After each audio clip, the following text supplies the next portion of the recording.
every Christmas season, Santa Rita, Pampanga becomes the heart of a centuries-old culinary tradition, the making of duman.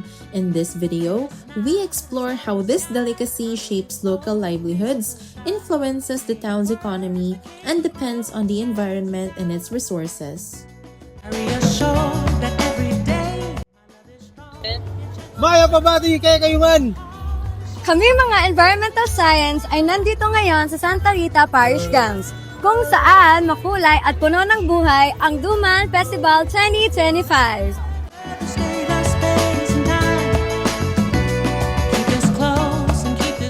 At patuloy na ngang dumarami ang mga taong sabik ng makatikim ng duman. Sa labas ng Parish Grounds ay maraming mga stalls na nagbebenta ng iba't ibang produkto, kabilang ang mga kinasasabikan ng ang duman. At dito naman sa loob ay marami nang naghihintay sa programa. Kaya habang naghihintay, alamin muna natin kung ano nga ba ang duman. At kung bakit ito ang pinagdiriwang dito sa Duman Festival!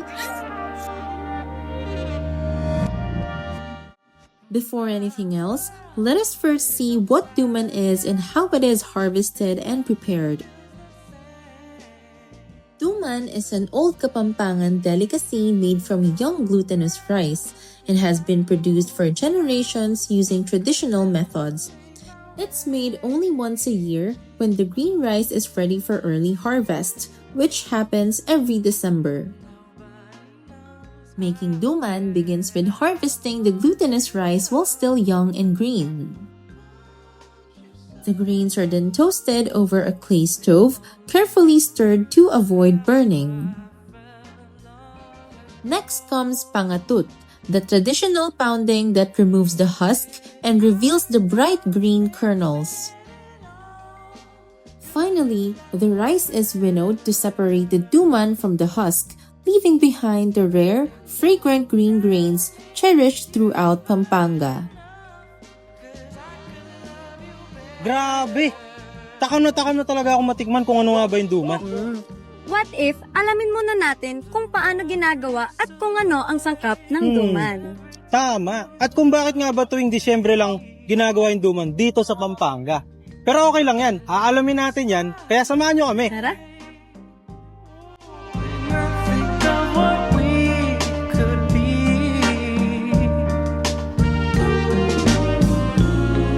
Don't you know how long I tried to fight for you?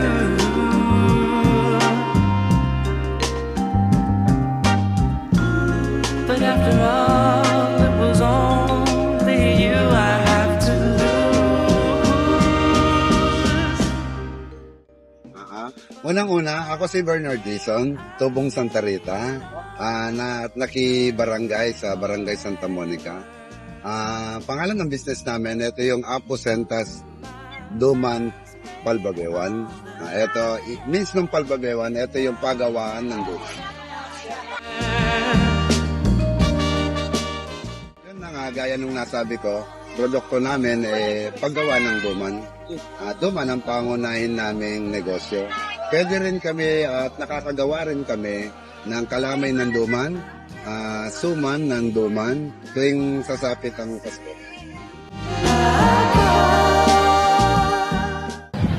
Kung pagbebenta lang ng duman ang pag-uusapan, since 1950s pa. At ako, pangatlong generasyon na ngayong kasalukuyan. At patuloy pa rin kami nagbebenta ng duman. Ang pagkakaiba lang sa ibang produkto, siguro, sa amin, mano-mano kasi ang paggawa, mahirap na proseso, bibihira ang binhi or malagkit na pula. Mahabang proseso kasi, mula umaga hanggang hating gabi, minsan magdamag pa nagagawa. Minsan, naapektuhan ng demand minsan kapag medyo hindi maganda yung produktong nailalabas. Pero ngayong kasalukuyan, paganda naman ng paganda at pabuti ng pabuti. Search to find the love within. Malaki ang epekto ng Duman Festival. Dito kasi nakikilala taon-taon, hindi lang dito sa Pampanga, buong Pilipinas, minsan abroad pa. Taon-taon na ipinagdiriwang yung Duman Festival dito. Ito yung pagkilala sa Duman. Ano lang kasi ito, seasonal lang siya. Tuwing magpapasko lang na meron. Kaya sa ngayon nagaganap yung festival. And I can't let go.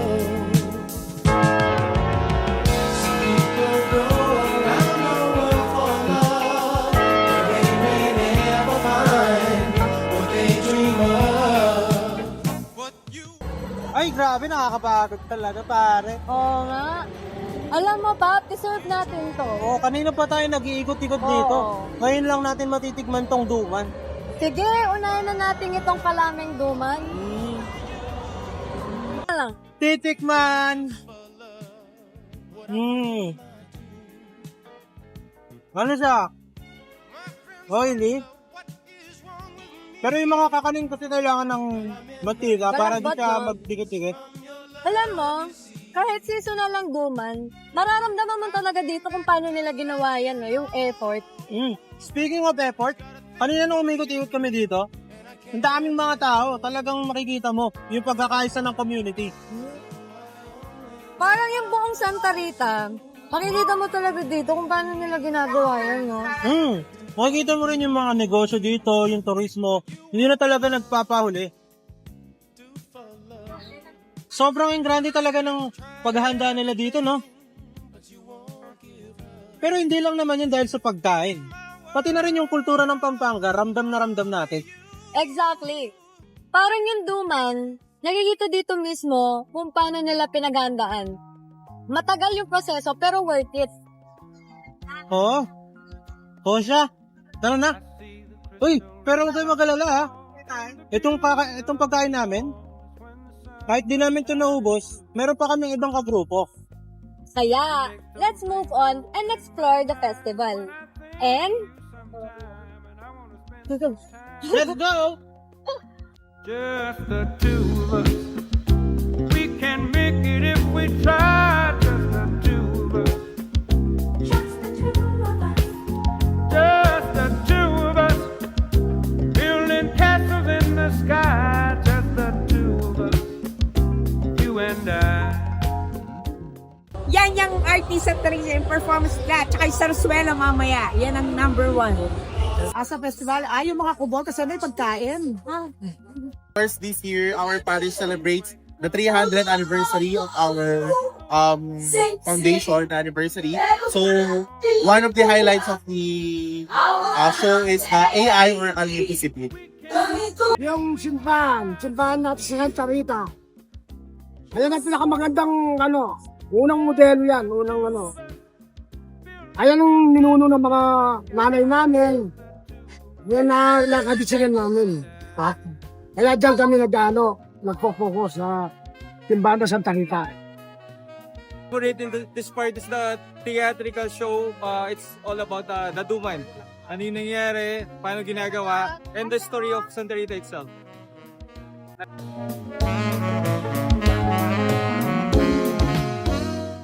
Grabe, Gar, may pagalgo. Wapin, pero alam mo ba, Bap, sobrang sulit na sulit yung pagod natin dito dahil busog tayo. Oo, pero kitang-kita naman eh. Sa Santa Rita, yung paghahanda nila, damang-dama natin. Kaya, Bap, yung Duman, sobrang malaking epekto nito sa mga negosyo, turismo, at makikita din natin to sa mga ngiti ng mga tao. Oo, kaya hindi ko na ito papatagalin pa. Kitang-kita nyo naman kami dito, di ba?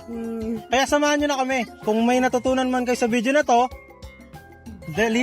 dito na tayo sa Happy Duman Festival! Festival!